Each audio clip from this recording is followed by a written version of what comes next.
今天我们就来聊一聊如何快速识别渣男。知己知彼才能百战百胜，我们得先搞明白渣男是怎么想的。心理学中有一个概念叫黑暗三角人格，听起来很吓人，但实际上就是指3种特质。第一，自恋型人格，就是过度以自我为中心，缺乏同理心，这种人眼里面只有自己，没有他人的感受。第二，马基雅维利主义，这个名字很复杂，简单来说就是特别会操控别人，为了达到目的可以不择手段。第三，精神病态，就是情感特别冷漠，做了伤害别人的事情也不会有愧疚感。研究发现，具备这些特质的人在刚刚接触的时候感觉很有魅力，随着时间的增多，深入了解以后，你就会发现其实这个人并不怎么样。第一，警惕过度完美，你可能会遇到过这种人，刚开始认识的时候很会说话，几乎找不到缺点，对你的任何需求都爽快答应，简直就是完美。但是作为一个正常人，谁能做到100%完美呢？真正优秀的人，你可能会觉得他很厉害，很有魅力，但是绝对不会产生完美这种错觉。一旦你开始用完美这2个字来形容一个人，那就需要警惕了。这种完美很有可能是他想让你产生的这种错觉，而刻意维持出来的一种假象。心理学中有个印象管理理论，当一个人过度包装自己，往往是在掩盖什么。第二，看他的情绪反应。情绪调节能力是心理健康的重要指标。你想要知道一个人真实的品格，就看他在情绪波动时的反应。比如说，当你表达不同意见的时候，他是什么反应？是无法接受任何质疑，还是能够虚心倾听，理性讨论？再比如，当你有情绪波动的时候，他是真心的关心你、安慰你、理解你，还是觉得烦躁，或者完全不理解你的情绪？渣男虽然在刚开始的时候还能会注意自己的言行，但随着时间的增多，彼此的熟悉，没有刚开始认识的那种紧张感时，他就会慢慢的原形毕露，因为他的观点，他对事物的评价态度都代表着他最真实的自己。第三，看他怎么对待陌生人，这是识别渣男最经典的一招。一个人对没有利益关系的陌生人是什么态度，基本就能看出他的人品。我有一个朋友，就是经常用这一招快速识别渣男。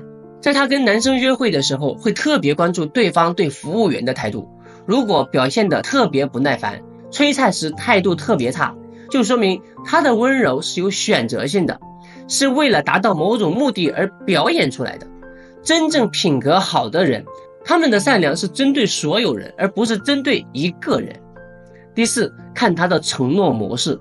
心理学告诉我们，对承诺恐惧往往源于深层次的依恋问题。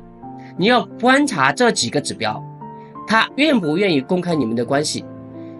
对未来规划是不是总是含糊其辞？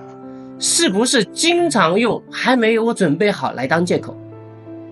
小美和一个男生交往了8个月，但对方始终不愿意公开关系。每一次小美提出要见朋友或者家长，他都说再等等，时机还不成熟。但私下里呢，他对小美百般呵护，让她觉得自己很特殊。这其实就是经典的情感操控，给你足够的甜头，让你舍不得离开，但绝不给你想要的承诺和安全感。就像喂你吃糖，但是永远不让你吃饱。还有一种风格刚刚相反，喜欢画大饼，各种承诺，就是不去实践，其本质上跟上面那一类是一样的，只给承诺，没有行动。第五，看他的边界意识。健康的人际关系一定是建立在相互尊重的基础上。如果他经常查看你的手机、社交媒体，限制你的朋友圈，你或许可以理解为他关心你、在乎你，但是这更像是用爱的名义来控制你。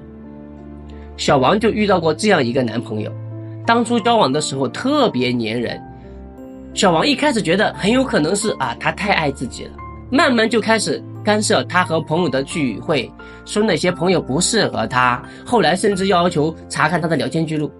美曰其名，情侣之间不应该有秘密。实际上这种行为的本质是占有欲，不是爱。真正的爱是给对方自由的呼吸空间，而不是把对方当作自己的私人物品。说到这里，可能有人会问，既然渣男这么明显，为什么还会有这么多人上当？其实这跟我们的依恋模式有关系。焦虑型依恋的人容易被忽冷忽热的人吸引，因为这种不确定性会激活他们的追求系统，就像玩游戏一样，越玩越想要。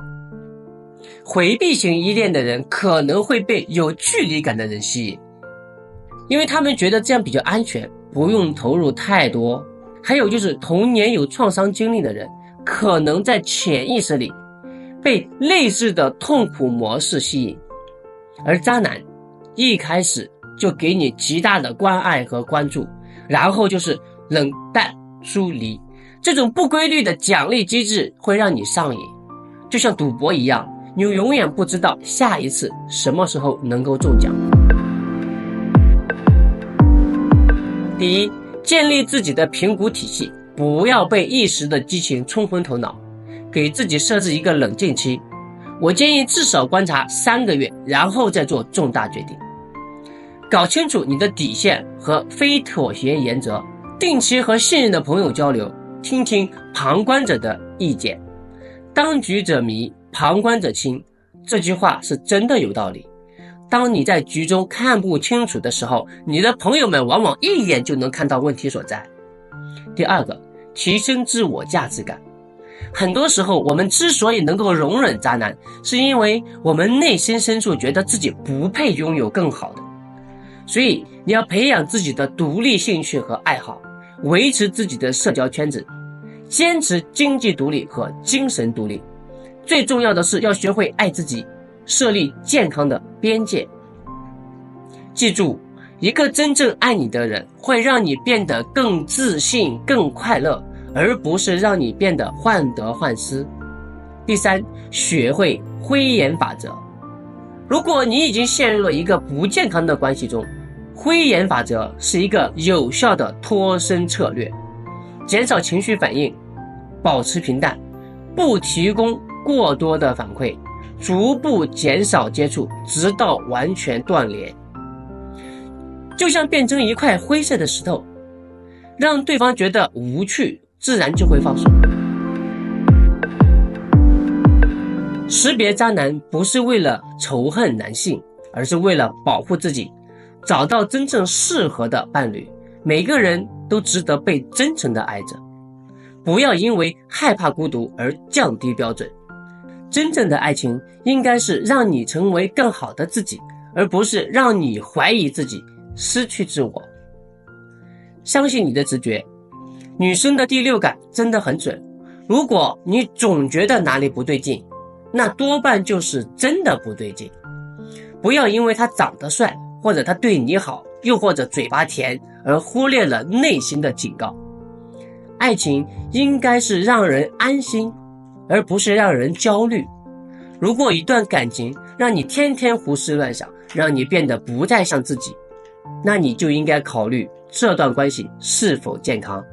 如果这期内容对你有帮助，记得点赞关注。如果你有想法或者困惑，欢迎评论区留言和我们交流。我们下期见。